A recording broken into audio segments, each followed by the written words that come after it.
Buen día. Gracias por la presencia a pesar de las dificultades propias de nuestra ciudad. Para muchos de ustedes, la persona que va a dictar la conferencia ya es conocida, diría que prácticamente para todos. Para los que no, estamos ante una persona, no quiero usar la palabra personalidad porque le voy a herir la modestia, pero es una persona polifacética, que se destaca en su vida desde su infancia, oriundo de Las Varillas, y esta Córdoba generosa que nos ha dado espacio a muchos que venimos, en mi caso de Tras la Sierra, en el caso de Tito de Las Varillas y distintas ciudades del interior, de llegar a determinados lugares donde podemos referenciar algunos aspectos de la vida social, política, cultural de la ciudad. Tito obtuvo medalla de oro en el ciclo primario. Dije ciclo, ciclo primario, en el ciclo secundario también, o sea que se perfiló desde su infancia, ¿no? Tiene 2 títulos universitarios, es contador público nacional y además licenciado en administración, o sea que a la parte universitaria le ha dedicado bastante esfuerzo también, ¿no? Primero empezó como consultor independiente en su área de conocimiento allá por el año 87, pero bueno, ha sido senador provincial por el Partido Justicialista y vicepresidente de la Cámara de Senadores de la provincia de Córdoba, ministro de Economía de la provincia de Santiago del Estero, diputado nacional por la provincia de Córdoba y presidente de la Comisión de Finanzas en el Congreso de la Nación, presidente de la Cámara de Diputados de la provincia de Córdoba. Muchas cosas, ¿no? Algo es leerlo así rápido y otra cosa es haberlo ejercido. Diputado constituyente, o sea, ha contribuido a la legislación fundamental de nuestra patria. Ministro de Producción y Finanzas aquí en la provincia de Córdoba. Ha tenido un galardón internacional muy importante otorgado por el gobierno de Chile a la Orden de Mérito en el carácter de oficial. Todo por su destacada trayectoria y su desinteresada colaboración, como lo ha hecho siempre. En el ámbito que nos ocupa, que es su vinculación con la historia, es una riqueza extraordinaria.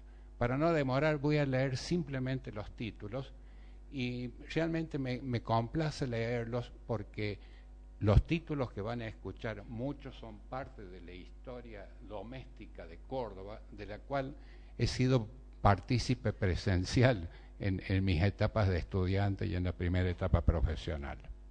Por ejemplo, ha escrito el libro de Puño y Letra en el año 98, Historia Mínima de Córdoba en el 2003, La misteriosa desaparición de Martita Stutz en el 2005,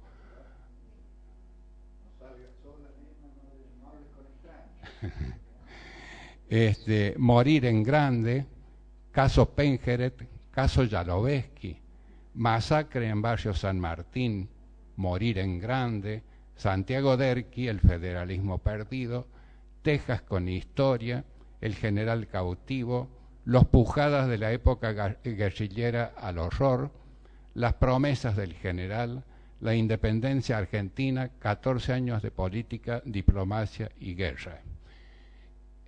Dicta conferencias en cuanto lugar le piden porque es muy generoso en ese sentido. Pero además yo tengo la satisfacción, como cada vez que subo al auto la radio siempre está prendida, lo escucho en sus exposiciones, ¿no? Y tiene tanta originalidad en la presentación de los temas que atrapa la atención de cualquiera. Hablar de las mujeres de Sarmiento es una cosa que la historia nunca las tocó, o de este círculo cerrado en torno al expresidente Hipólito Yrigoyen y su vida íntima también. De manera que hoy nos va a hablar de uno de los paradigmas de persona, de militar, de político, que es el caso de Manuel Belgrano, primero la patria. Tito, tu audiencia. Gracias, por cierto, a ustedes. No. Vamos por estar, porque no está fácil hoy venir al centro. Tal es así que le decía a César que ayer cuando surgió este conflicto, uno más de los tantos, le pregunto, che, ¿qué onda? Como decimos, ¿se ratifica? Y sí, porque ya hay gente confirmada, así que bueno, para mí es un placer. Lamento que haya sido un día que a lo mejor impide que alguien pueda estar. Al técnico le pregunto, si bajamos un poquito la luz, ¿te complica a vos la cámara, eso? Bájala para que se vea mejor porque vamos a usar ahora algunas diapos nomás para ayudarnos en la exposición. Bueno, otra vez gracias.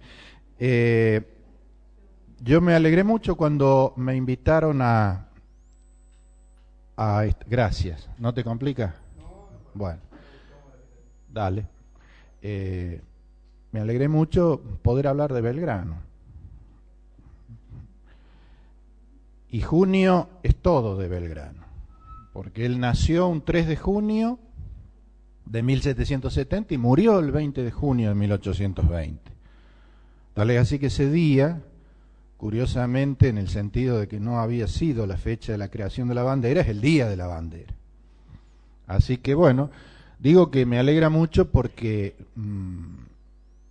la reflexión que me nace así espontáneamente es qué falta nos haría. ¿Qué falta nos haría?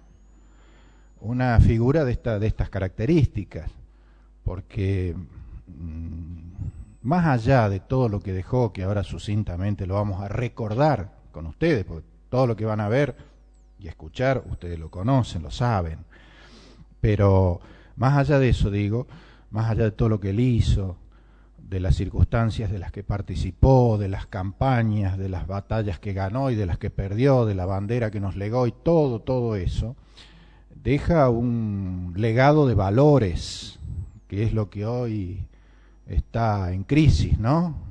En cuanto a su patriotismo, bueno, ya lo vamos a ir viendo, pero digo, esa es la actualidad de Belgrano. Lo que vamos a ver ahora es una evocación y un recuerdo de quién fue, pero la actualidad de Belgrano es ese mensaje, ¿no? De grandeza, de hombría de bien que dejó. Bueno, vamos entonces, insisto en lo que siempre les digo, no me molesta que interrumpan, si se da, por favor no se queden con las ganas de decir algo, si en el transcurso de no sé si después está previsto alguna pregunta, si es que queda para después. Arranquemos entonces, vamos. Dijimos que nació en 1770, todavía no existía el virreinato. Este virreinato del Río de la Plata yo lo presento simplemente para que nos ubiquemos un poco en el contexto de la época. Esto fue creado en 1776, cuando Manuel ya tenía 6 años. Manuel Belgrano es de una familia de italianos, el papá, Domingo Belgrano Peri, de Génova, inmigrante genovese, o sea, no era español como era prácticamente la inmensa mayoría, exactamente. Él era descendiente de italianos. Si ustedes se fijan, este virreinato se extendía, ocupaba lo que hoy son 4 países independientes de hoy. Fíjense en que además de la actual República Argentina, ahí está comprendido en el territorio virreinal Uruguay, Paraguay y Bolivia, países que fueron surgiendo después. Bolivia es lo que vamos a mencionar de aquí en más como el Alto Perú, porque así se conocía toda esa región del altiplano que está allá arriba, ¿no?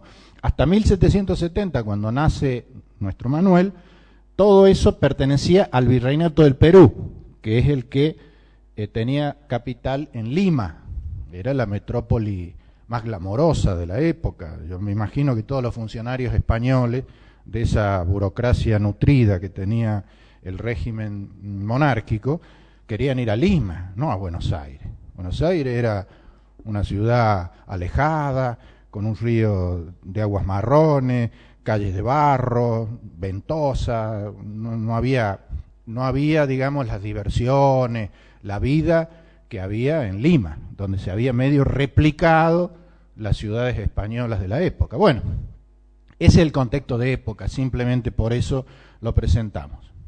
Vamos a la primera imagen.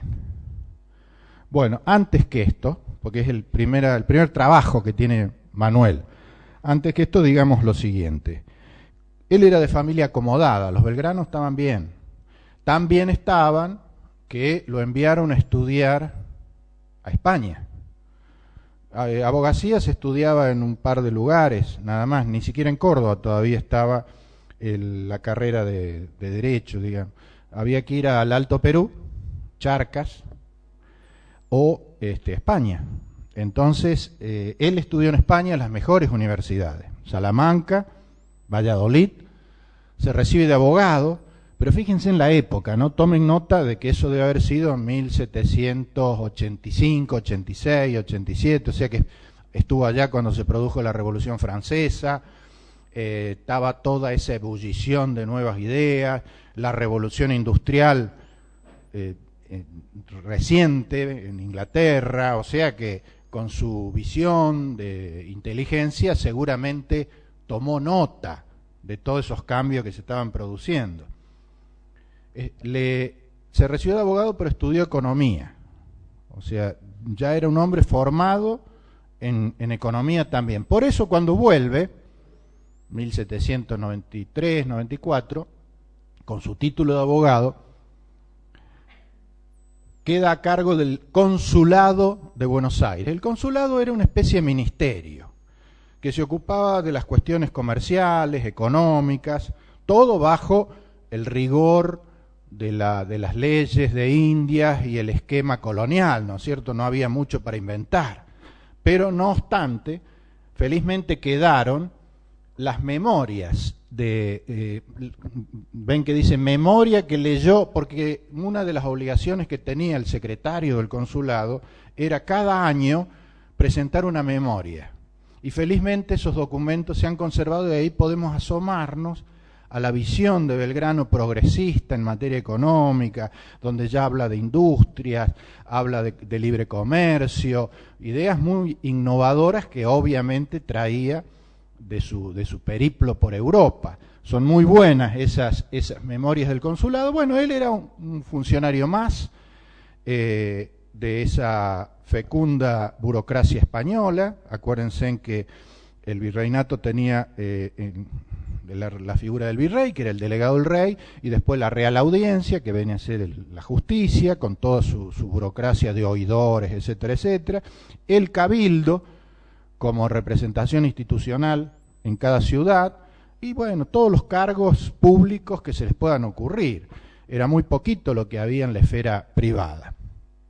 Él, en ese momento, nada, era parte de una vida colonial, de esa cotidianeidad apacible, porque no pasaba gran cosa. Recién empezó a pasar algo, me parece que ahora viene en la diapo que viene. Acá, esto acuérdense, es 1806-1807, que se sacude el virreinato cuando caen los ingleses a tratar de apoderarse de las colonias españolas, y esto tiene que ver con lo que dijimos hace un rato, la revolución industrial, que generaba una sobreproducción de productos elaborados que Inglaterra necesitaba colocar, y las colonias hispánicas eran muy apetecibles. Así que cayeron en 1806, se produce lo que todos ustedes saben. Nuestro Manuel debe estar por ahí, en esa pintura, porque él participó como participaron todos los vecinos de Buenos Aires, porque estos acontecimientos se localizaron en Buenos Aires. Todo el pueblo, digamos, salió a defender su territorio, su patria en ese momento, y entre ellos Manuel Belgrano. Muchos de ellos ahí se convirtieron en militares entre comillas, digamos, porque tuvieron por necesidad que tomar a cargo tareas de defensa, militares, aprender a manejar un arma, aprender a dirigir a un grupo de personas, y entre esos es la única experiencia militar que va a tener Belgrano. Recuerden ustedes que no había ejército. En la época del virreinato, en la época colonial, no había ejército. Con el motivo de las invasiones inglesas se crean los primeros regimientos, o sea, lo que eran milicias. La milicia es civiles que cuando las circunstancias lo requieren se presentan a cumplir una actividad militar, pero a partir de las invasiones inglesas quedan ya regimientos regulares, los patricios, los húsares, los arribeños, los pardos y morenos, distintos regimientos de plaza. Bueno, Belgrano participó, y quede solamente como, digamos, apunte de esto, que ahí hizo la poca experiencia militar que tuvo. Vamos al siguiente.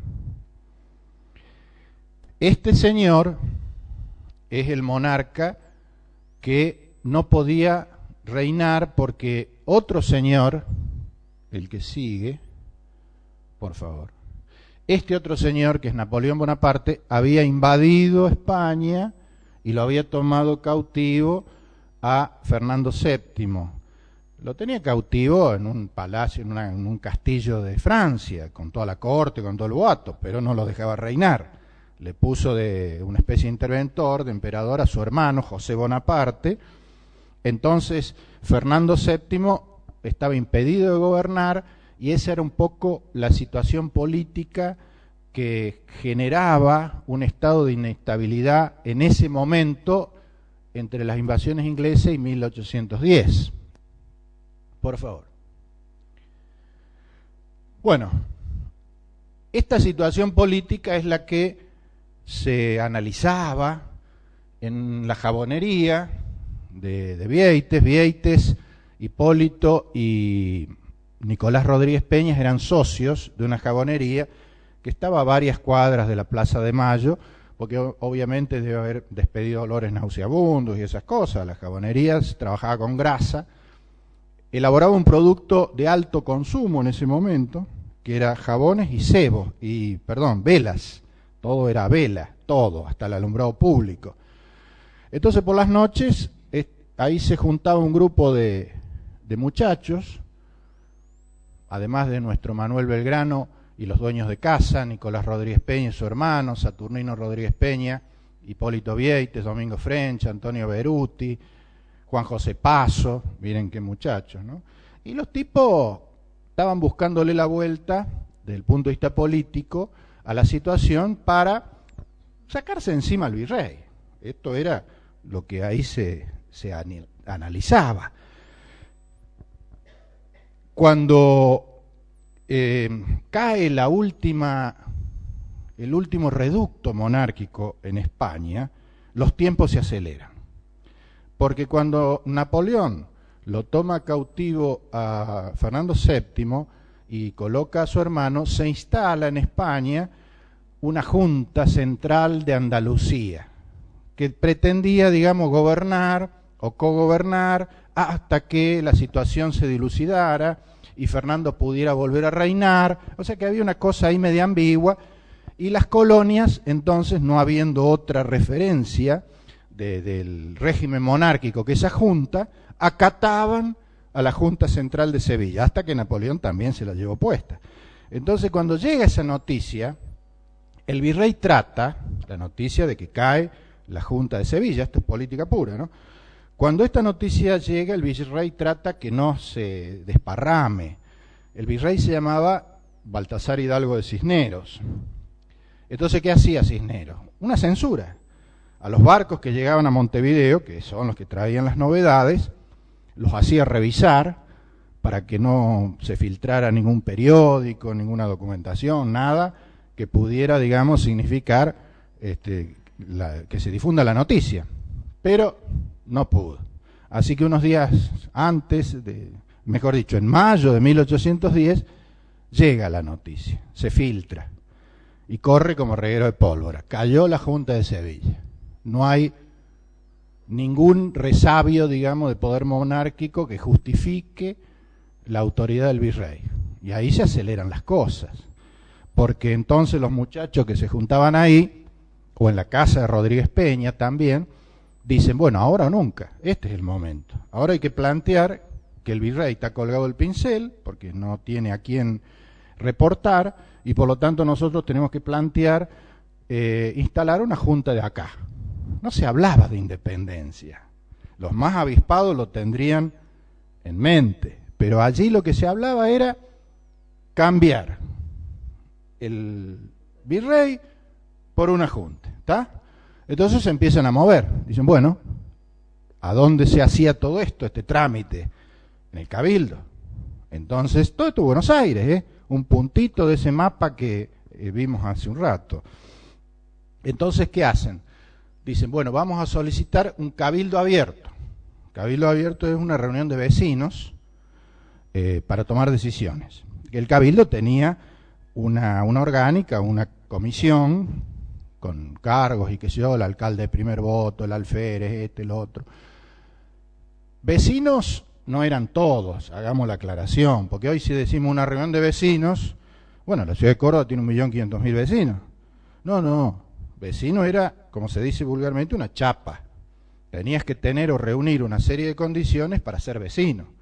O sea, tener linaje, pureza de sangre, patrimonio, un oficio decente, con todo respeto si hay algún carnicero, no cirujano, carnicero. Te pido disculpa, el carnicero no era, por ejemplo, un oficio considerado de estos. Tenías que... O sea, había requisitos. Bueno, hay un tironeo. El virrey no quería aflojar porque sabía que si aflojaba empezaba su cuenta regresiva. ¿Qué logran los muchachos estos de la jabonería? Que se pliegue el hombre fuerte de la plaza, Cornelio Saavedra, que es el jefe del regimiento de patricios. Es el que inclina la balanza, porque es el que tenía los fierros, como se dice vulgarmente. Entonces cuando Saavedra, que venía diciendo las brevas no están maduras, porque era un hombre más conservador, más moderado. Entonces él, cuando le iban a ponerle fichas, él decía las brevas no están maduras. Pero ahí vio que la situación había madurado. Entonces apoya el reclamo, se hace el cabildo abierto. A ver si está el cabildo abierto, che. Sí está. Esta imagen es del cabildo abierto el 22 de mayo de 1810 y ahí están los muchachos. Probablemente ese que esté así sea Paso y el que está atrás Castelli, probablemente. Son dos protagonistas muy importantes, Castelli sobre todo. Juan José Castelli, que era del grupo este de conspiradores, es el que expone en el cabildo abierto con toda elocuencia y claridad esta postura de que no habiendo rey, el virrey no representa a nadie y el poder remite nuevamente al pueblo y el pueblo tiene el derecho soberano de designar sus autoridades. Esta fue un poco así, en dos palabras, la tesis expuesta por Juan José Castelli, apoyada por Paso. Paso, por ejemplo, ahí es el que expresa que, siendo el Cabildo de Buenos Aires simplemente una jurisdicción limitada del virreinato, Buenos Aires podía actuar como la hermana mayor, ahí queda la expresión la hermana mayor de las otras provincias, que serán notificadas inmediatamente para que después designen a sus representantes a la junta que ellos querían armar. Bueno, ese día es fundamental. Para mí el día de la Revolución de Mayo es el 22 de mayo. Lo del 25 es un correlato de acontecimientos que ahora no viene al caso, pero en dos palabras sería más o menos así. Para este cabildo se habían cursado 450 invitaciones. Fíjense ustedes lo que eran los vecinos, en una ciudad que debe haber tenido no menos de 40.000 habitantes. O sea que ya era una élite. Asistieron solo 250. No había interés. Sí, pero ya estaba todo muy operado. Estos muchachos, French y Beruti, por ejemplo, que se los suele presentar en los libros como dos amables repartidores de cintita, eran dos pesos pesados. Los tipos eran los jefes de la llamada Legión Infernal, ya con el nombre, que eran los que manejaban los barrios, eran los punteros, los arrabales. Entonces, ¿qué hicieron? Coparon la plaza con tropa propia. La cintita era para distinguir el bando propio de los otros por si se armaba el lío, cosa que estaba previsto que se pudiera tranquilamente, en lugar de como fue, terminar en un episodio violento. ¿Qué hicieron ellos? Y bueno, trataron de disuadir a muchos que sabían que eran de la contra para asegurarse la votación. Entonces venía un realista, un monárquico conocido, y decía, mire, ¿por qué no se vuelve a su casa? ¿Qué se va a perder tiempo ahí? No vaya a ser que tenga un accidente, que le pase algo. Y así disuadieron a mucha gente, para asegurarse que el resultado del cabildo sea el que ellos querían. Y si aún así la votación no salía bien, bajo el poncho, y ahí viene la expresión bajo el poncho, trabucos, puñales, toda la billutería. Salió bien, porque en realidad cuando se pone a votación la moción, gana la moción de reemplazar al virrey por una junta. Lo que pasa es que después hay una trampita, y por eso del 22 se estira hasta el 25, porque los del cabildo, que quedó delegado el cabildo para armar esa junta, arma la junta, presidida por Cisneros. Era una burla. Cuando los muchachos se enteran, dicen, pero esto nos están tomando el pelo. Votamos para rajarlo a este, y ahora resulta que es el presidente de la junta. Entonces ahí viene lo que va del 22 al 25, lo del 25, el pueblo quiere saber, pim pam, junta. Vamos, gracias. Ahí está la junta. Ese señor con uniforme militar es Cornelio Saavedra. Ustedes verán que nuestro Manuel está acá, en el extremo de la imagen. Es la famosa junta que ustedes habrán recontrarrecitado como una formación de un cuadro de fútbol. Cornelio Saavedra al arco, Moreno y Paso en la defensa, y delanteros Castelli, claro, secretario, Castelli, Alberti, Ascuena, Galarrea, ¿quién nos está faltando? Castelli, Belgrano, Ascuena, Galarrea, Mateu. Bueno, esa era la primera junta. Belgrano es vocal de la primera junta, y ahora había que vender, entre comillas, esa revolución al resto del virreinato, que ustedes habrán visto en la primera foto, que era enorme. Buenos Aires apenas un puntito. Esta imagen, yo le llamo foto, obviamente esta imagen, fue tomada el 25 de mayo de 1810 en Buenos Aires. El resto del virreinato no estaba ni enterado de todo esto. La vida seguía como siempre, con las mismas cosas, las mismas rutinas, las mismas costumbres. O sea que ahora venía la parte más peliaguda, que era lograr el acatamiento, en términos políticos, de todo el virreinato a esta junta porteña. No estaba fácil. Entonces ahí se empiezan a distribuir los roles, y acá empezamos ya a seguirlo, ahora sí, a Belgrano. A Paso, por ejemplo, lo mandan a Montevideo, que era una plaza dura, españolista, realista dura. No vendió nada. Lo mandaron de vuelta, pero el Cabildo de Montevideo se pronunció a favor de mantener la lealtad, lo que fuera, a la corona. A nuestro Belgrano lo mandan al Paraguay. Él no era militar, dice, fue con un ejército. ¿Qué ejército? Si no había, debe haber sido unos cuantos gauchos mal montados, peor armados, sin instrucción, analfabetos en su mayoría, porque no había sistema educativo, solamente tenían instrucción las élites.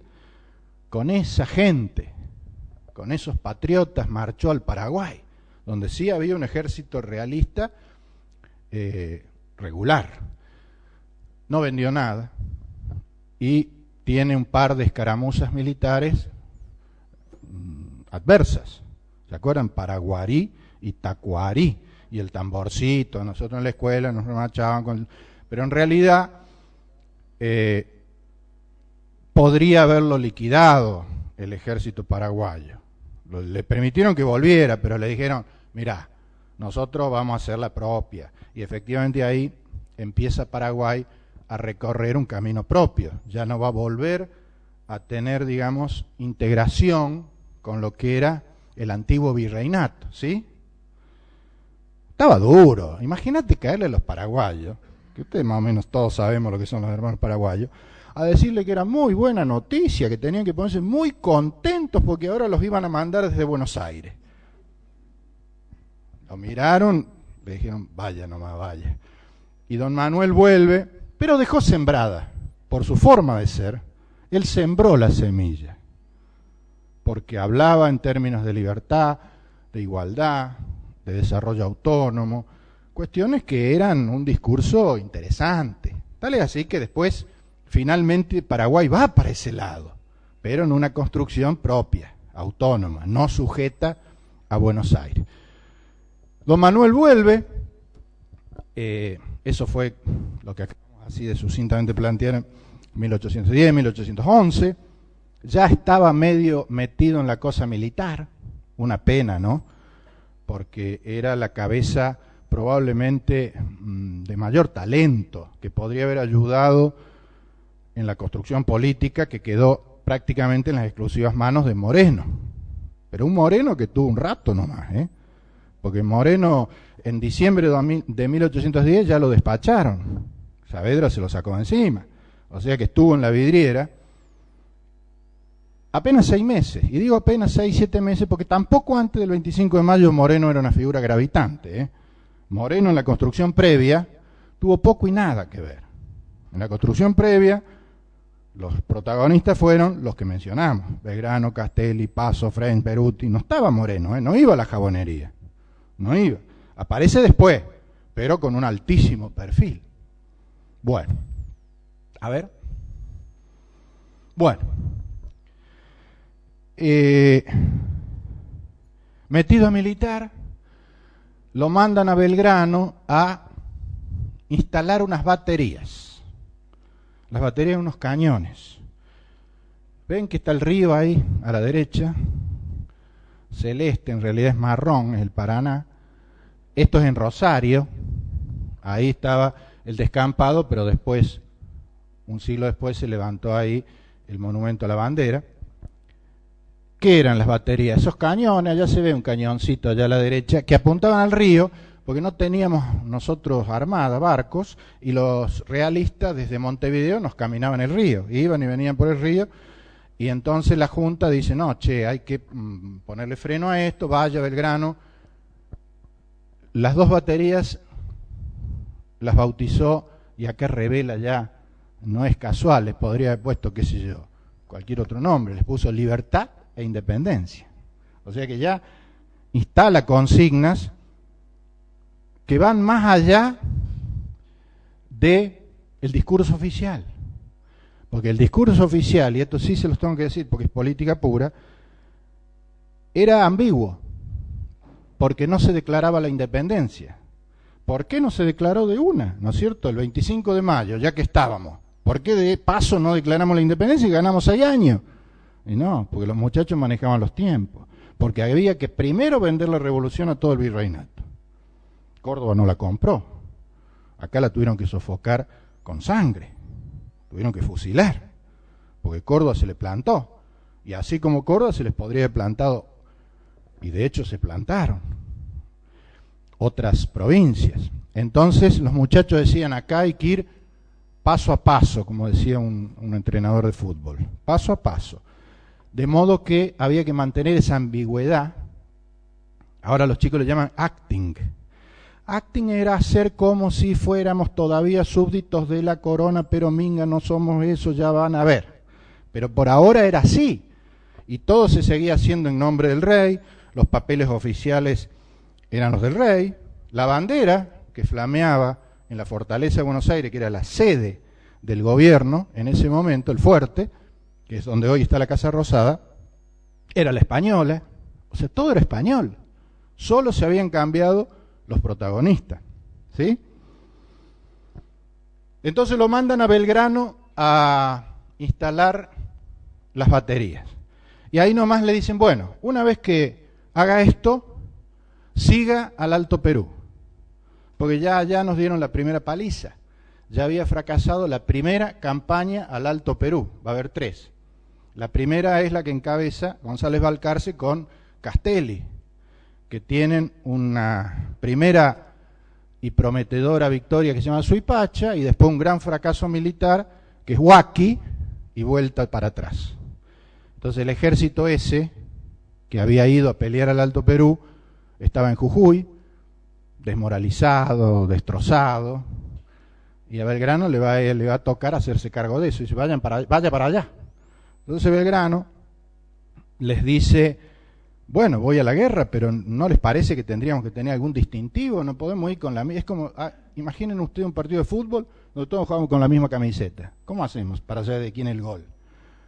Entonces le pide al triunvirato, que era ya el gobierno, el primer triunvirato, que le autorice a usar algún símbolo. Entonces le autorizan la escarapela. Por eso estas cosas raras. La escarapela se celebró los otros días, el día de la escarapela, 19 de mayo. Pero en realidad se creó hasta el decreto del triunvirato en febrero, unos días antes de la bandera. El triunvirato es el que resuelve autorizar el uso de una escarapela, o sea, una cocarda, celeste y blanca.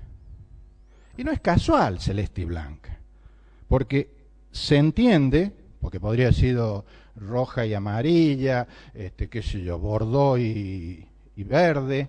Sin embargo, fue celeste y blanca, porque eran los colores borbónicos. Entonces, en esa ambigüedad, en ese acting, bueno, tengamos un distintivo, pero que no se vaya tanto del libreto. Mira, a ver, ¿vos sabés ir para atrás? Búscame otra. Este es experto. Otra. Ahí está, quédate ahí. Miren lo que tiene este señor en el pecho. Esa banda, que parece de los presidentes argentinos, son los colores borbónicos. Hasta hoy lo son. Si ustedes ponen las imágenes de gala del actual rey, Felipe se llama el actual, ¿no? Y del padre, el que mata los elefantes, como se llama, Juan Carlos, van a ver que está con la cinta esta, toda la familia borbónica, porque son los colores. Entonces, no es casual que hayan elegido esos colores. Los Borbones usaban esos colores porque eran los colores de la Virgen, porque la santa patrona de la casa de Borbón era la Inmaculada Concepción. Entonces, celeste y blanco, manta y túnica de la Virgen. Pero digo, no es casual. En ningún lado dice el triunvirato, y elegimos el celeste y blanco porque así no nos vamos de mambo. No, pero obviamente algo tiene que ver. Vamos de nuevo. ¿Cómo era tu nombre? Dale, Guillermo, gracias. Vamos a la creación de la bandera.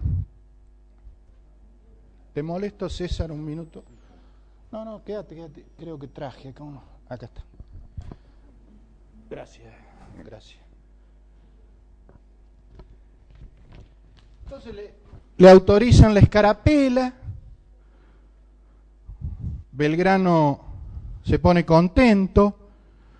Entonces un día antes de partir, sí. La primera junta, la composición. Saavedra, Moreno Paso, Castelli, Mateo, Chiclana, Zarratea y Paso.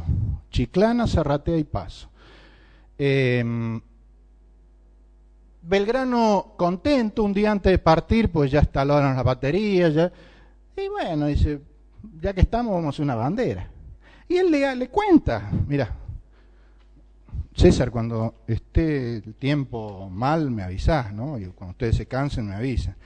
En este momento, que son las 6:30 de la tarde, 27 de febrero, se ha hecho salva en la batería de la Independencia y queda con la dotación competente para los 3 cañones que se han colocado, las municiones y guarnición. Le da el parte.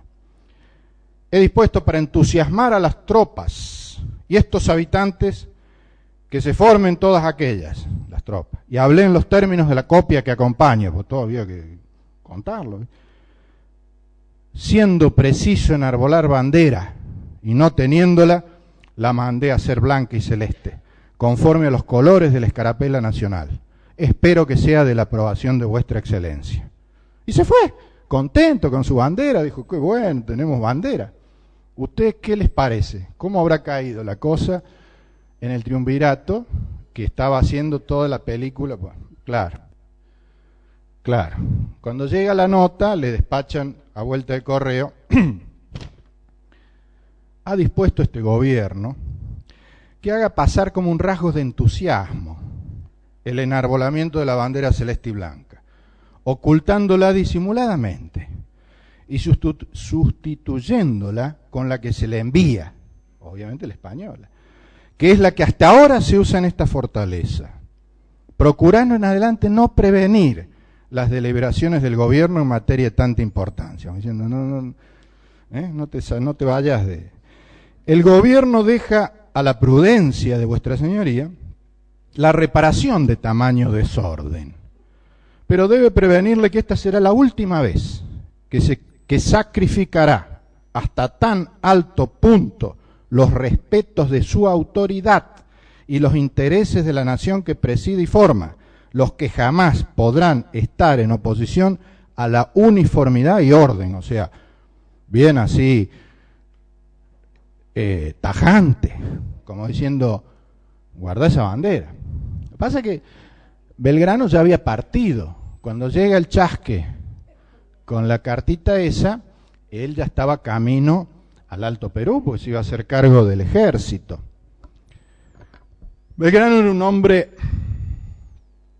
muy sensible, de modo que él no hubiera desobedecido. Estaba convencido que estaba todo bien. Tal es así que cuando llega a Jujuy, el 25 de mayo de 1812, saca otra vez la bandera en la plaza, la hace bendecir por el obispo. Él está muy contento con su bandera. Y estos tipos se enteran, entonces ya le rajan una nota más dura. Y ahí Belgrano toma nota de que no cayó bien.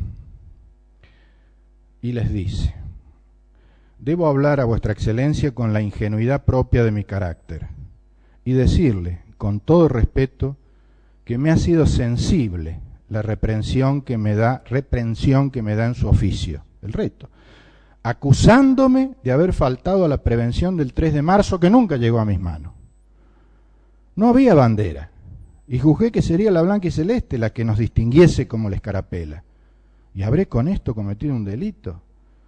La bandera la he recogido y la desharé, para que no haya ni memoria de ella, pues si acaso me preguntaren por ella, responderé que se reserva para el día de una gran victoria del ejército, y como ese día está tan lejos, todos la habrán olvidado y se contentarán con lo que se le presente. Imaginen el estado de ánimo del tipo, ¿no?, cuando escribe esto, como digamos, dejando entrever su decepción. Bueno, ¿qué sigue, Guille? Él llega a Jujuy. En Jujuy está el ejército, un ejército derrotado. El enemigo se nos viene encima porque baja del Alto Perú persiguiendo a nuestras tropas. Él mira eso y dice: acá no hay nada que hacer. Entonces ya pone en marcha esta epopeya, porque este es un hecho que está un poquito, a lo mejor, perdido en el relato histórico, pero es de una profundidad enorme. Todo un pueblo que se retira, dejando tierra arrasada, porque la idea era que portaran y llevaran todo lo que pudieran, y lo que no lo destruyeran, quemaran los sembradíos, para que el enemigo no encuentre nada. Esa pintura, ustedes ven que llevan cosas, animales domésticos. Bueno, todo el pueblo siguió al ejército. La orden que tenía Belgrano era retroceder hasta Tucumán, hasta Córdoba, cediendo todo el territorio al enemigo, al ejército realista que venía bajando. Él llega a Tucumán y con el pueblo tucumano decide desobedecer la orden que tenía. Era ya el triunvirato que lo había retado, ¿no? Entonces él dice: vamos a dar pelea acá, en Tucumán, con el apoyo del pueblo tucumano. Entonces se prepara para recibir el embate de este ejército. Esa batalla se libra el 24 de septiembre de 1812. Es la batalla de Tucumán. En mi opinión, la más importante junto con la de Salta, que se libró en territorio argentino, porque todas las otras batallas de la campaña de la independencia son fuera de los límites, las victorias y las derrotas. Tucumán es una batalla crucial, que felizmente termina o es coronada por un triunfo. Vamos, Guille. Belgrano, que era un hombre muy católico, muy creyente, le tributa este triunfo a la Virgen de la Merced. Si ustedes se fijan, la imagen de la Virgen, que a partir de ese día pasó a ser patrona del ejército argentino, tiene en sus manos el bastón de mando, porque Belgrano le entrega el bastón de mando en homenaje a lo que él creía fue la intervención de la Virgen a favor del triunfo, porque realmente íbamos de punto, teníamos la mitad del ejército, ni por asomo la preparación y la veteranía que tenían los otros, y sin embargo se logró vencer y se puso en retirada al ejército realista. Esa situación cambió los papeles, porque Belgrano y su ejército de perseguidos se convirtieron en perseguidores. Y ahora veníamos bajando y ahora los vamos persiguiendo a los tipos. Claro, ese día fue el día de esa gran victoria de la que Belgrano les hablaba en la carta, que él ni soñaba, ni nadie soñaba que iba a ocurrir ahí nomás, porque esto fue en septiembre, cuando un mes antes, un poquito más, mayo, les había dicho, quédense tranquilos, olvídense de esa bandera, minga. La sacó, no la había deshecho, la tenía guardadita. La hizo jurar por las tropas en un río que se llamaba Pasaje, camino a Salta, y que a partir de entonces se llama Juramento. Y persigue ya con la bandera a la tropa enemiga. Vamos, Guille. Y ustedes verán que en esa imagen ya figura en la batalla de Salta, 3 de febrero de 1813. La bandera, porque ya la bandera era el símbolo, no estaba oficializada, nadie le había dicho ni se dictó ningún decreto de que esa era la bandera, pero anda a decirle que la guarde. Entonces, ahí tiene otra victoria rotunda. Entonces, Tucumán y Salta, sí, dale.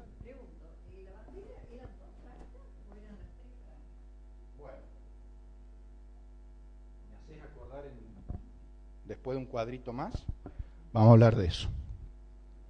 Entonces, ahora Belgrano tiene habilitado el camino al Alto Perú. Acuérdense, en Bolivia.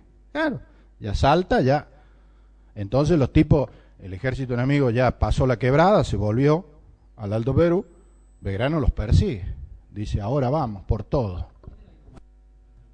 Era Pío Tristán, amigo de Belgrano, porque Pío Tristán no era español, era americano. Fíjense ustedes la ambigüedad de que algunos americanos se plegaban a la causa monárquica. Y era amigo de Belgrano porque Belgrano lo había conocido en España, eran compadres de España. Tal es así que uno no tiene tiempo, pero a ver, Belgrano le perdona la vida a los cautivos, cosa que no pasaba. A los prisioneros se los pasaba de huello. Belgrano, después de la batalla de Salta, hace dos cosas. Todos los caídos son enterrados en una misma fosa, ni vencedores ni vencidos. La frase, ni vencedores ni vencidos, en la cruz, enorme cruz de madera, donde fueron inhumados los caídos en la batalla de Salta. Y además, les perdona la vida a todos los prisioneros, bajo juramento de que no van a volver a tomar las armas en contra de las Provincias Unidas. Obviamente muchos no honraron este juramento. Pío Tristán fue uno de los que sí lo honró, porque él fue el primero en jurar y nunca más tomó, pero muchos de un montón, más de 1000, 2000. Bueno. Y nosotros nunca pasamos en esos ejércitos 2000, 2500, y eran casi el doble. Bueno, Vamos al Alto Perú, Guille. Antes, este detalle es muy importante. Esto es muy importante. Ya estaba la asamblea del año 13 funcionando, asamblea de 1813. Entonces, como los triunfos de Tucumán y Salta fueron fundamentales para salvar la revolución, le otorgan a Belgrano un premio en metálico, 40.000 pesos fuertes, era mucha plata. Personal, o sea, él tranquilamente podría haberlo guardado en un maletín, porque era de él. Sin embargo, como era un hombre muy comprometido con la educación, y él estaba viendo que la causa de la libertad y la independencia solo se iba a poder construir sobre la base de la educación de los pueblos, porque veía, dispone esos 40.000 para que se levanten 4 escuelas. Allí en el norte, ¿no? Tucumán, Salta, Santiago del Estero, Tarija, Jujuy. ¿Cómo, César? Sí, hace poco. Por los avatares de la guerra, de lo que fuere, todo eso se demoró. Pero Belgrano lo donó el premio para levantar 4 escuelas. O sea que ahí hay un testimonio de su compromiso con la educación inapelable. A ver, Guille. Bueno, se mete al Alto Perú y ahí tenemos 2 grandes derrotas, Vilcapugio y Ayohuma. Lo mismo que había pasado antes con Tucumán y Salta, ahora se revierte a favor del bando realista y los que tenemos que emprender la retirada somos nosotros. Fueron 2 fracasos fuertes, diezmó el ejército tuvo que retroceder, desmoralizado. Entonces ahí viene, ¿cómo te llamas? Ruth dice, che, ¿cómo era la bandera? A ver, Guille.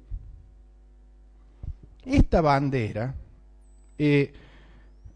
a ver, después de la batalla de Ayohuma, igual que hoy, el acto de dominación, de humillación del enemigo era arrebatarle la bandera. Entonces, esa era la pauta cultural. Entonces Belgrano dice, no, la bandera no. Y llama a uno de sus oficiales, le dice, usted dobla la bandera y dice, vaya y entréguesela al párroco acá cerca en Macha, un pueblito, y dígale que le esconda. Esto no puede caer en manos del enemigo. El tipo a caballo reventado baja del caballo corriendo, se la entrega al cura, el curita comprometido con la causa dice, quédese tranquilo, no la van a encontrar, porque lo venían persiguiendo a los españoles, el soldado sigue, y el cura la esconde. Tan bien la escondió, que la encontraron como 70 años después, a la bandera. Miren el detalle, a lo mejor no se aprecia bien, pero los colores están invertidos. Es blanca, celeste y blanca. Nadie puede asegurar que sea la que enarboló en Rosario, porque no hay ninguna prueba de que efectivamente fuera. Bien pudo ser. Es muy cercana la época, por lo tanto es muy probable que la bandera de Rosario haya sido hecha, esa. Pero es cierto lo que dice Ruth. Hay otros historiadores que dicen, no, las franjas eran horizontales. Y algunos argumentan a favor de esta interpretación, dice, fíjate si no la bandera de los Andes. San Martín la hace con 2 franjas, celeste y blanca, y el escudo, ¿no es cierto? Diciendo, esa era la bandera. Es muy difícil establecer, pero esta es la única bandera de ese tiempo que se conserva. Sigue estando, no en Macha, está en Sucre, en la capital de Bolivia, en el mismo museo donde están los restos de Juan Azurduy. Pero felizmente, gracias a ese curita, podemos tener, digamos, conservar esta reliquia que es una de nuestras primeras banderas. Bueno, Belgrano se vuelve con su ejército derrotado, Guille, y se encuentra con su relevo, porque ya mandaron, ya estamos en el segundo triunvirato, a José de San Martín, que había llegado a las Provincias Unidas, después de pelear en los ejércitos españoles, ya había triunfado en el combate de San Lorenzo, y cuando se produce la debacle de la segunda campaña del Alto Perú que había comandado Belgrano, lo mandan a San Martín a hacer el relevo. allí se encuentran. Belgrano tenía una gran admiración por San Martín, una gran admiración, casi una devoción. No, se conocieron ahí. Se conocieron ahí porque San Martín era prácticamente un visitante, doctor, porque San Martín nació en 1778, estuvo 6 o 7 años acá de chico, digamos, y después ya se fue a España con su familia, revistó en los ejércitos del rey y volvió en 1812, cuando Belgrano ya no estaba en Buenos Aires, ya estaba allá. Se conocen ahí, se carteaban, y ahí vemos la enorme devoción que Belgrano siente. Yo no sé si a ustedes les queda la misma sensación, a mí siempre me quedó la sensación de que pareciera que es al revés, que el mayor fuera San Martín, porque Belgrano es como que actúa un poco en una relación de hijo a padre, y en realidad Belgrano es 8 años más grande que San Martín. O sea, ahí hay un juego de personalidades que influye mucho. Belgrano confiaba ciegamente en San Martín, y San Martín tenía por él un enorme respeto. En realidad, después de esto, van a compartir una breve temporada en Tucumán, porque el ejército baja para repararlo a Tucumán, instalan ahí un cuartel general, comparten unos poquitos meses la dirección del ejército, hasta que San Martín pide una licencia por salud, porque tuvo vómitos de sangre, y se viene acá a Córdoba. Estamos en 1814. Se vino a reparar su salud a Córdoba, a Saldán. En realidad, el problema de salud existió, pero en realidad San Martín comprobó ahí por su experiencia, su vasta experiencia, de que por el camino del Alto Perú no íbamos a llegar a ninguna parte, que las fuerzas enemigas eran muy superiores a las que podíamos nosotros organizar y que por lo tanto había que pensar en otra estrategia. Ya tenía dándole vuelta en esa cabecita loca el tema de los Andes y llegar a Perú por la vía del Pacífico. Se viene a Saldán y seguramente ahí termina de redondear esta idea. Y Belgrano se despiden y va a Buenos Aires a ser juzgado, porque así como ustedes lo juzgan por mala praxis, a los militares de ese tiempo los juzgaban por mala praxis militar. Castelli murió en la cárcel, porque después de volver de esa primera campaña fracasada, lo meten preso hasta que se consumara el juicio. Creo que le dieron libertad domiciliaria porque tenía un cáncer de lengua terminal, pero no terminó el juicio antes que, o sea, murió juzgado, digamos, sin condena, pero 1812.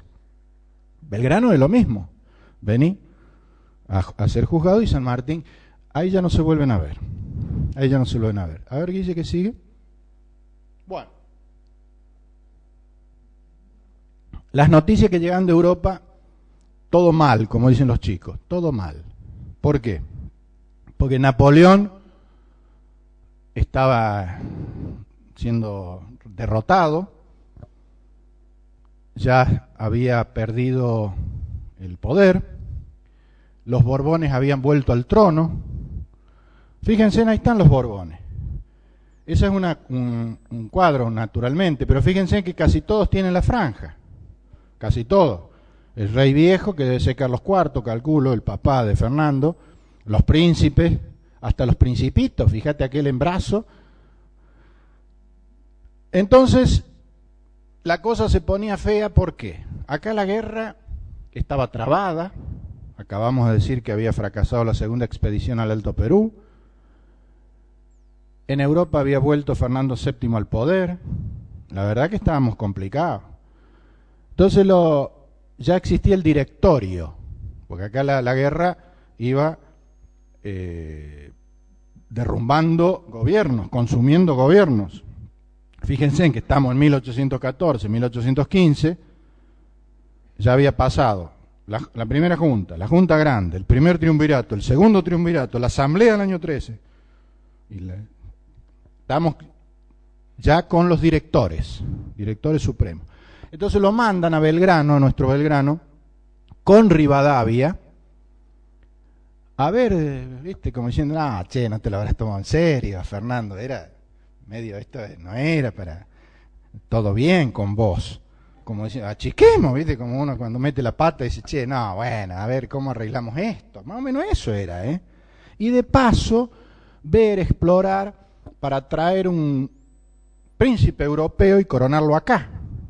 Tal es así que Zarratea, usted me preguntaba, el primer triunvirato, Zarratea ya lo habían mandado antes para ir viendo qué príncipe podíamos traer y coronarlo acá. Tal es así que Zarratea estaba con la idea de traer al infante Francisco de Paula, de la Casa de los Borbones, hermano de Fernando VII, hijo de Carlos IV, pero del mismo linaje. Como diciendo, de esta manera lo enganchamos a Carlos IV, Fernando se la va a tener que comer y traemos, estuvo a punto de cerrarse esa operación. Ahí andaba Rivadavia, Belgrano no la compró nunca, tal es así que Belgrano es el primero que vuelve. Rivadavia se queda unos añitos allá. Rivadavia se va a quedar como 4 o 5 años buscando el famoso príncipe europeo. Bueno, esta misión diplomática es en 1815, el mismo año que Napoleón Bonaparte es derrotado definitivamente en Waterloo y la cosa se pone cada vez peor. Por lo tanto, no quedaba otra. Ya el acting no daba más. ¿Qué vamos a seguir si ya Fernando VII había vuelto al trono? Acá hay que tomar una decisión. O nos declaramos otra vez súbditos, con las consecuencias que iba a tener, porque Fernando VII estaba decidido a recuperar las colonias y a hacer pagar caro la osadía a los criollos, o dar un paso más, como se dice vulgarmente, redoblar la apuesta. El paso era hacer lo que hasta ese momento no se había hecho, que se venía dilatando, que es la declaración de la independencia. Entonces se cita el Congreso en Tucumán en medio de un lío, no tengo tiempo, pero el lío interno era bestial, porque ya estaban las provincias artiguistas, comandadas naturalmente por Gervasio Artigas, José Gervasio Artigas, que no era poco, era la mitad del mapa. En ese momento el artiguismo, el protectorado de los pueblos libres, enfrentado con Buenos Aires, era Corrientes, Entre Ríos, Santa Fe, Córdoba, era la mitad, porque toda la otra mitad, la de abajo de la Argentina de hoy, era un desierto ocupado por los pueblos aborígenes. O sea, en Tucumán se reunió en realidad la mitad.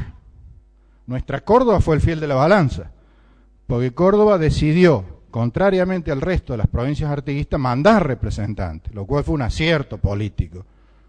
Pero en realidad no hubo representación universal de las que eran las provincias unidas. Más que unidas, eran las provincias desunidas. Bueno, el Congreso se reúne con el propósito de declarar la independencia y resolver la forma de gobierno. O sea, decidir, una vez que nos declaramos independientes, si esto va a ser, a ver, Guille, una monarquía o una república. Estaban divididas las opiniones, en realidad más que divididas, mayoritariamente la idea era una monarquía, porque república casi no había. República, la única que estaba en pie, Estados Unidos. ¿Se acuerdan? De 1776, la declaración de la independencia de Estados Unidos, y era la República Federal. En Europa eran todas monarquías, y no solo monarquías, monarquías absolutistas. Era la llamada Santa Alianza, esa corporación que reunía a la Casa de Austria con los Borbones, a la que pertenecía Fernando VII, Santa Alianza que bancaba a Fernando VII para que se tomara la revancha con las colonias americanas. Bueno, entonces justo nuestro Belgrano había vuelto, hacía poquito, de esa misión diplomática. Él en ese momento no tenía ningún cargo, no era diputado al Congreso, ni estaba a cargo de ningún ejército todavía. Entonces los diputados reunidos en Tucumán, antes del 9 de julio, antes, cuando se estaba debatiendo esto, lo llaman, lo convocan, para que les cuente lo que había visto en Europa, porque venía con noticias frescas, para que les traslade el panorama europeo a los efectos de tomar una decisión. Belgrano va, expone, pasó esto, lo otro, Napoleón está en Santa Elena, esto, lo demás allá, el duque Wellington y los Borbones. Bueno, cuando termina eso, le dicen, bueno, ¿y usted qué haría? Y ya una monarquía, porque yo lo que he visto allá, él usa esta expresión, allá hay una tendencia a monarquizarlo todo, literal, monarquizarlo todo, como diciendo, no le den muchas vueltas. Claro que una monarquía constitucional, o sea, con un parlamento y con una constitución, como había sido la Revolución Española de 1812, que después Fernando VII la pasó por encima. Y le dicen, qué bueno, se miraban entre ellos como diciendo, qué bueno, dice, pero con un detalle. Dejen de buscar un monarca, un príncipe europeo. Hagamos una monarquía en cabeza de un príncipe inca, o sea, de acá, de la tierra. Bueno, ahí los tipos lo miraban como diciendo, no tomó la pastilla, los porteños. Uno de ellos, un ordinario, después dice, nos quería meter un príncipe en hojotas, uno de la casta de los chocolates, porque los tipos lo tomaron, no entendieron lo que era esa enorme visión de Belgrano, decir, vamos a una monarquía, pero recuperemos los pueblos originarios, el linaje americano. El que obviamente lo entendió y lo bancó al toque fue San Martín, que ahí nomás le escribió a Godoy Cruz, el diputado, diciendo, me pareció fantástica, apoye nomás. Bueno, no le dieron bola. Por supuesto, siguió adelante el Congreso y a los pocos días declararon la independencia. ¿Qué sigue, Guille, después de esto? No, vamos a quedarnos antes de esto. Se declara la independencia de las Provincias Unidas del Río de la Plata y no se decide la forma de gobierno. Tal es así que ese Congreso, ¿cómo es tu nombre? Mauricio, los porteños se salen con la suya y se lo llevan a Buenos Aires. Ya fueron de mala gana a Tucumán. Fueron a Tucumán porque no les quedaba otra. Porque si el Congreso en lugar de Tucumán se realizaba en Buenos Aires, no iba nadie. Entonces fueron a Tucumán, pero ya de mala gana. En realidad, cuando pudieron, se lo llevaron a Buenos Aires. Y había que seguir discutiendo lo que pregunta Mauricio. ¿Qué hacemos? Ahí sale la Constitución de 1819, que es la primera constitución unitaria, y vuelve la idea de crear una monarquía, y vuelven a buscar el príncipe europeo. Rivadavia todavía está allá, y le pegamos en el palo porque anduvieron con el duque de Orleans y 2 o 3, porque estaba la idea, no más, de crear acá una monarquía en cabeza de un príncipe europeo. Esto es 1819, por eso después se recrudece el conflicto interior, ya están los líderes federales en la cancha, Pancho Ramírez, Estanislao López, que van a tener un enfrentamiento terminal con Buenos Aires en 1820, se caen definitivamente los gobiernos porteños y viene esa década de 1820 que nuestro Belgrano no vio, que en algunos libros le llaman la anarquía, los libros que escribieron los porteños. En realidad es la etapa de las autonomías provinciales, donde cada provincia tuvo su caudillo y nosotros tuvimos el nuestro. Es la etapa de Juan Bautista Bustos, en la provincia de Córdoba, con constitución propia, porque las provincias, cada una recuperó, digamos, la soberanía y dictó su propia constitución y tuvo sus propios gobernantes. Después eso es otra historia, ya la contaremos algún día. ¿Qué pasó con nuestro Belgrano después del Congreso de Tucumán? El mismo Congreso lo nombra comandante del ejército, que está ahí en Tucumán, porque el ejército ya no opera más en el Alto Perú. Ya para este momento había fracasado la tercera campaña, porque después de Belgrano hubo otra más. ¿Sí? Lo mandaron a José Rondó, que le dieron otro palizón allá en Sipe. Eso fue en 1815. Entonces dijeron, bueno, no va más.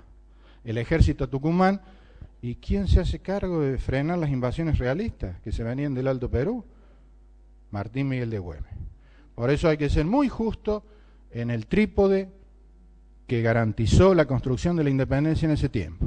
Es un trípode, es José de San Martín, Manuel Belgrano y Martín Miguel de Güemes. Cada uno con un rol distinto, pero los tres haciendo posible que esto siguiera. Imagínense que si Güemes no frenaba las invasiones con sus gauchos, y se te venían los ejércitos. Rebasaban el ejército del norte y ya estaban en Córdoba y Buenos Aires. O sea, no había que ser tan sagaz para darse cuenta que todo pendía de un hilo. Mientras tanto, San Martín en este momento está ya llevando a cabo su tarea continental, cruzando los Andes y librando la batalla de Chacabuco. Nuestro Belgrano está en Tucumán, muy enfermo. Él era un hombre con muchos problemas de salud. Y aquí viene esa etapa que dijimos hace un rato de desgaste de los gobiernos nacionales, una etapa bien política. Como la guerra medio se había congelado, porque San Martín la llevó a Chile, Güemes frenaba a los realistas, nos dedicamos a lo que mejor nos sale, que es pelearnos entre nosotros. Eso nos sale bárbaro. Entonces hay una confrontación abierta con los federales, con los líderes federales. Los líderes federales no tenían ejército, pero tenían las llamadas montoneras, que eran muy bravas. Las montoneras venían los gauchos con indios, porque venían los santafesinos, por ejemplo, traían los indios del Chaco. Y bueno, te superaban a un ejército regular en número, en violencia. Entonces, ¿qué dicen los porteños? Traigamos los ejércitos que nos defiendan a nosotros, porque el acoso a Buenos Aires estaba ahí, a la orden del día. Entonces le mandan la orden a San Martín, el ejército de los Andes, que ya estaba del otro lado de la cordillera, y a Belgrano, que estaba en Tucumán. Y le dicen, señores generales, vengan, que estos locos, miren estos locos, hay que, como los de UTA, ¿viste? Piquete, fuego, qué sé yo. San Martín se niega. San Martín se planta. Lo va a pagar carísimo, porque le hicieron la cruz, le soltaron la mano, le dijeron, vos sos bravito, arreglátela. Tal es así que la campaña al Perú la banca Chile, el gobierno chileno, el entrañable amigo y hermano de San Martín, Bernardo de O'Higgins. Buenos Aires ya se desentendió, dijo, no, que Dios lo ayude. Belgrano no tenía ni la espalda política de San Martín y su salud ya estaba muy menguada. Y además estaba más a mano, porque estaba acá nomás. Así que el ejército del norte, que es el que comandaba Belgrano, se involucra en estos años. Yo creo que esto le acelera la muerte a Belgrano. Esto le debe haber causado a él una gran frustración, angustia, por tener que involucrarse en una guerra fratricida. Ese ejército viene y hay escaramuzas, hay combate, porque viene a Córdoba, porque Estanislao López andaba por acá por Córdoba. Viene a Córdoba, viene Bustos, que era parte del Estado Mayor de ese ejército, Fernández de la Cruz, el segundo de Belgrano, hasta que al final viene el propio Belgrano a Córdoba. Se instala acá en Pilar. En la capilla del Pilar hay una placa que dice acá estuvo el general Belgrano. Estamos hablando de 1818, 1819, cuando el ejército del norte ya se involucró en el conflicto interno. Belgrano, yo insisto que eso le debe haber acelerado la muerte, porque tiene que haber sufrido mucho, estaba muy mal de salud, tanto es así que no lograba montar a caballo. Hidropesía, ¿qué es eso? La retención de líquido. Dice que tenía las piernas inflamadas, entonces no podía montar. Tenía muchas enfermedades, la sífilis. Él venía con una sífilis contraída en España, de cuando se fue de joda, allá de cuando era estudiante, cuando era un mozalbete. Pero además muchas otras enfermedades. Era soltero. A pesar de que ya tenía un hijo, probablemente no sabía él de la existencia de este hijo, porque este hijo que tuvo con María Josefa Escurra, la hermana de Encarnación Escurra, lo criaron los Rosas, lo crió Juan Manuel de Rosas. Y recién cuando este chico que nació en 1813, ¿sí? Fue mayor, Rosas le dijo quién era su padre. Y él empezó a firmar Pedro Rosas y Belgrano. Pedro Rosas y Belgrano. María Josefa Escurra fue una relación sentimental que no se consumó el matrimonio porque Belgrano estaba allá en las guerras, en el Alto Perú. Y otra relación sentimental muy importante, de las muchas que hubo en la vida de Belgrano, es con una joven, una dama tucumana, que conoció estando ahí en el Congreso de Tucumán, Dolores Helguero. Dolores Helguero era una jovencita muy bella tucumana, con la cual tuvo una hija. De esta sí Belgrano se enteró y la menciona en su testamento y le encarga a su hermano ciertos recaudos para Manuela Mónica. Manuela Mónica del Corazón de Jesús. Imagínate que no hay que darle mucho a la cabeza, date cuenta que es hija de Manuel José Joaquín del Corazón de Jesús Belgrano. Lo que pasa es que como Belgrano andaba en la guerra y los papás de la dama no querían pasar la vergüenza de una madre soltera, la casaron con un señor mayor y bueno, cuando Belgrano en esa última etapa vuelve a Tucumán con la idea de ver si recompone ese núcleo afectivo, ya las cosas estaban, los hechos estaban consumados. Otra cosa que supongo lo de haber sumido. Esos días finales de Belgrano son terribles. Miren, se produce una especie de sublevación, porque estaban a la orden del día, había lío en todos lados en Tucumán, inspirada por Bernabé Arauz. Y como Belgrano bancaba al gobernador que estaba enfrentado con Arauz, Arauz lo manda a tomar prisionero a Belgrano, a colocarles grillos y cadenas, porque así te metían preso, a Belgrano. Imagínate el tipo se haber sentido terrible.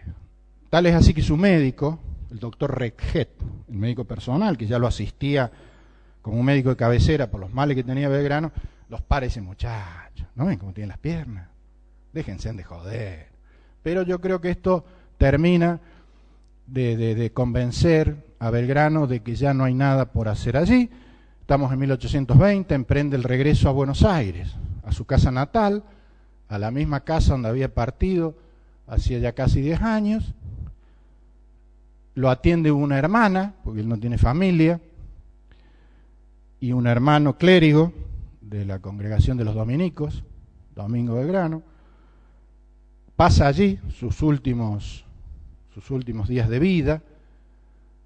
Está muy pobre, porque los 40.000 pesos no los vio nunca, los sueldos no se los debían, algún día te los voy a pagar. Él, que era un hombre de fortuna, no tenía ninguna fortuna. Ahí yo suelo decir que en la mano del doctor Regget se ve como un pequeño... Yo digo que debe ser la cadena del reloj de oro que Belgrano le entrega, porque Belgrano ya en sus últimos momentos le dice al doctor, bueno, no había obra social, no había nada, no te va a creer, ¿no? Ahí era, nada, qué apros ni qué osde. Entonces le dice, doctor, ¿cuánto le debo? Nada. El doctor Regget había estado acompañándolo día y noche. Entonces, nada, general, ¿qué me debe? No, ¿cuánto le debo? Porque el tipo era muy decente, Belgrano era una persona que no se quería ir de este mundo con deudas. No, déjese joder, general. Bueno, escúcheme, no me queda nada de valor, lo único que me queda es este reloj de oro, tómelo. No, guarde eso, general, tómelo. Entonces, para darle el gusto a un moribundo, Regget, obviamente, debe ser esa cadenita. La familia Regget, naturalmente, después lo dona al Museo Histórico Nacional. Era la única reliquia que conservábamos de Manuel Belgrano, que estamos en la Argentina, obviamente, ¿qué pasó? Obvio, no está más. Bueno, 20 de junio de 1820, muere allí en su casa. Como era un hombre muy creyente, muy católico, se lo viste con el traje de los dominicos, marrón es la de los dominicos, creo, ¿no? ¿La blanca cuál es? La mercedaria. ¿Es blanca la de los dominicos? Le ponen la túnica blanca. Ahí está, mira, así, blanca y con la manta. Con ese atuendo, pero había un problemita, porque no había cementerios en esa época. Entonces, claro, es ese atuendo. Ese es el hermano que le dio la extremaunción. No había cementerios, a la gente se la enterraban en las iglesias. Adentro de la iglesia los ricos, la élite, y afuera en el llamado Camposanto, al resto. Cada iglesia tenía al lado el famoso Camposanto. Y adentro, de acuerdo a la jerarquía, te enterraban más cerca del altar más lejos. A Belgrano le tocó ahí en el corredor de la iglesia de Santo Domingo, que está en Buenos Aires, ahí en la avenida Belgrano, justamente, que hoy se llama avenida Belgrano por eso, porque vivía ahí a la vuelta. Pero no había plata para una lápida. Fíjense en qué tan pobre estaba Belgrano que su hermana, en la angustia, destapa una cómoda. ¿Se acuerdan que los muebles viejos de los abuelos, en las tapas de mármol, agarró de la mesa de luz, de haber sido la tapa, y alguien talló, aquí yace el general Manuel Belgrano? Felizmente tuvieron esa ocurrencia, porque si no, no hubiéramos encontrado los restos, como nos está pasando con Castelli. Castelli, que murió en circunstancias tan feas igual, está en la iglesia de San Ignacio de Buenos Aires, pero no sabemos dónde. Entonces Belgrano se pudo identificar dónde estaba enterrado. El día que falleció nadie lo tuvo en cuenta, el hombre ya estaba fuera de la consideración pública. Un solo diario, el del padre Castañeda, de los muchos que había en Buenos Aires, el Argos, la Gaceta, los diarios importantes, como así, Clarín y Nación, no, salió, qué sé yo, en el Alfil, por decir. Un diariucho del padre Castañeda, donde salió la noticia de la muerte de Belgrano. Pasó mucho tiempo para que se lo reivindicara a Belgrano, tal es así que recién exhuman los restos de Belgrano 100 años después, casi, en 1902, cuando gracias a esa lápida se establece donde está el lugar y se lo traslada al monumento. A ver, Guille, ahí, ese monumento, ese sarcófago de mármol que está en la iglesia de Santo Domingo. La iglesia de Santo Domingo, afuera, en el atrio, digamos, tiene este monumento donde están los poquitos restos, unos huesitos. Ahí hay otro episodio también terrible que nos pinta el cuerpo entero. Era la presidencia de Roca, de Julio Argentino Roca, la segunda. Y los dos ministros que van a presidir la exhumación y qué sé yo, qué ocurrencia, llevarse un souvenir. Como lo único que quedaba entero eran los dientes, Joaquín B. González cazó un diente y Richieri otro diente. Y algún periodista los vio, se arma un escándalo, y tuvieron que devolver el dientecito. Dice, no, bueno, yo lo llevaba para que lo mostráselo a mí. Que sí. Esos poquitos huesitos y esos dientecitos están ahí, y después, varios años después, a ver, Guille, se levanta donde él creó la bandera, en Rosario, este hermoso monumento, posiblemente algunos de ustedes conocen. Si pasan por Rosario, véanlo, porque es realmente un templo, como se hacían las cosas en esa época, muy lindo, muy bello, que recuerda la creación de la bandera. Bueno, el médico que hizo la autopsia de Belgrano, Julián Sullivan, dejó una nota que es muy interesante, donde dice que, más allá de dar cuenta de la situación de la salud de la que llevaron a la muerte de Belgrano, dice que lo que más llamó la atención, el tamaño del corazón. Dice, es curioso, yo nunca había visto un corazón de ese volumen. Posiblemente, doctor, ¿por qué? Porque sus problemas obligan al corazón a trabajar más y se expande. Pasa esto en los...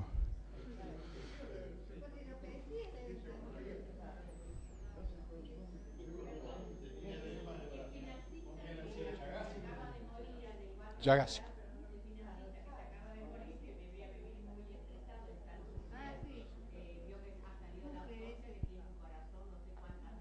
Mira. Y este doctor Sullivan nos deja dicho que él hubiera querido conservarlo, pero que en ese momento no, conservarlo, prepararlo porque le llamó la atención y dice, no podía ser que este grande hombre no tuviera un corazón así. Dice, pero no había ningún familiar como para consultar si me autorizaba o no, dice, y ahí quedó. Pero bueno, yo creo que ese corazón grande de Belgrano, no sé por qué le hicieron autopsia, pero le hicieron. Sullivan, googlealo, pone Sullivan más Belgrano más autopsia y te sale. Sí, porque no fue muerte violenta ni nada, pero le hicieron una autopsia. 1820, 20 de junio de 1820, cuando muere. Bueno, listo, lo único que quería decirles como reflexión final es que más allá de todo este cuentito, y pido disculpas por lo desordenado, lo sucinto, lo largo, lo que fuere, yo creo que lo que hay que rescatar de Belgrano, como padre de la patria, son justamente sus valores. Dos palabras finales. Él, como dijimos al principio, era un hombre de buena familia, de buen pasar, estudió en las mejores universidades de Europa, hablaba varios idiomas, era pintón, hacía suspirar a las niñas de su tiempo, era inteligente, talentoso, un ganador. ¿Para qué carajo tenía que meterse en el baile que se metió? Entonces, porque si era un pobre diablo, decís, bueno, ¿qué va a hacer? Igual lo valorás, pero decís, no le quedaba otra. A él sí le quedaba otra, muchas le quedaban.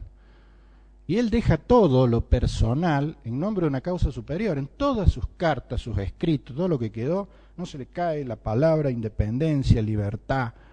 Tenía un compromiso con la patria enorme. Bueno, fue la figura protagónica de ese tiempo. Yo siempre lamento que lo hayamos agotado en esa etapa, que lo hayamos perdido, porque una cabeza de esas características nos hubiera venido re bien en la etapa de la construcción de la nación independiente. Después, lamentablemente quedó ahí alguien que estaba preparado para cosas mayores, perdido en una guerra azarosa, porque esa guerra estaba condenada al fracaso. Nos salvó las papas San Martín. 1770 a 1820, 50 años. La lección, y esto es lo que me parece que tenemos que tener presente, y como decía al principio, vuelvo a dar la vuelta y cierro en esto, la actualidad de Belgrano es esa, la actualidad de sus valores, de su patriotismo, de su entrega, de su desinterés, grandeza, compromiso público con la causa de la libertad, de la independencia, de la educación, y fíjense ustedes qué agenda actual, presente, qué urgente, cómo nos vendría, ¿no? Gracias, gracias por la atención.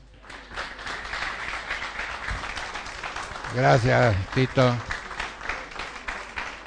Como siempre, tus exposiciones son amenas, medulosas y novedosas para los argentinos. Gracias a la audiencia también.